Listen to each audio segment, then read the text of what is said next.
കൂട്ടുകാരെ, ഇന്ന് ഞാൻ നിങ്ങളുമായി സംസാരിക്കാൻ ആഗ്രഹിക്കുന്നത് നമ്മുടെ യുവതലമുറയെ കാർന്നു തിന്നുകൊണ്ടിരിക്കുന്ന ഒരു വലിയ വിപത്തിനെ കുറിച്ചാണ്. ലഹരി ഉപയോഗം. വിദ്യാലയങ്ങളിലെ നമ്മുടെ പ്രിയപ്പെട്ട സഹപാഠികൾക്കിടയിൽ പോലും ഈ ദുശീലം വർദ്ധിച്ചു വരുന്നത് എന്നത് ഒരു ആശങ്കാജനകമായ യാഥാർത്ഥ്യമാണ്. ലഹരി, അത് മദ്യമായാലും മയക്കുമരുന്നായാലും പുകയില ഉൽപ്പന്നങ്ങളായാലും, ഒരു വ്യക്തിയുടെ ശാരീരികവും മാനസികവുമായ ആരോഗ്യത്തെ പൂർണ്ണമായും തകർക്കുന്നു. തുടക്കത്തിൽ ഒരു കൗതുകമായോ കൂട്ടുകാരുടെ നിർബന്ധം അല്ലെങ്കിൽ മാനസിക സമ്മർദ്ദങ്ങളിൽ നിന്നുള്ള ഒളിച്ചോട്ടമായോ ലഹരിയിലേക്ക് കടന്നു വരുന്നവർ പതിയെ അതിന്റെ അടിമകളായി മാറുന്നു. ലഹരി ഉപയോഗം വ്യക്തിഗത പ്രശ്നം മാത്രമല്ല, ഒരു സാമൂഹിക പ്രശ്നം കൂടിയാണ്. ഒരു വിദ്യാർത്ഥി ലഹരിക്ക് അടിമയാകുമ്പോൾ ആ കുടുംബം മുഴുവൻ ദുരിതത്തിലാകുന്നു.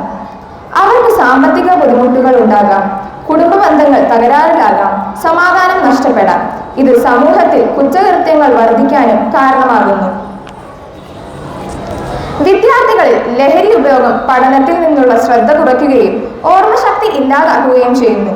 അതുപോലെ തന്നെ മാനസിക സമ്മർദ്ദം, വിഷാദരോഗം, ആക്രമണാത്മക സ്വഭാവങ്ങൾ ഉണ്ടാവാനും ലഹരി ഉപയോഗം കാരണമാകുന്നു. ലഹരി, അത് ഒരു നിമിഷത്തെ സന്തോഷം മാത്രമേ നൽകൂ, പക്ഷേ അതിൻ്റെ വില ഒരു ജീവിതകാലമാണ്.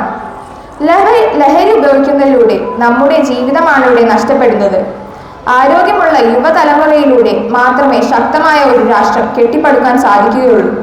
അതുകൊണ്ട് തന്നെ ലഹരിയോട് നോ പറയുക, ആരോഗ്യമുള്ള ജീവിതം തിരഞ്ഞെടുക്കുക, നല്ല വിദ്യാഭ്യാസം നേടുക, നല്ല വ്യക്തികളായി വളരുക, നാളെയുടെ വാഗ്ദാനങ്ങളാകുക. ഒരു പുതിയ ലക്ഷ്യം, ഒരു പുതിയ സ്വപ്നം, അതായിരിക്കണം ജീവിതത്തിലെ ലഹരി.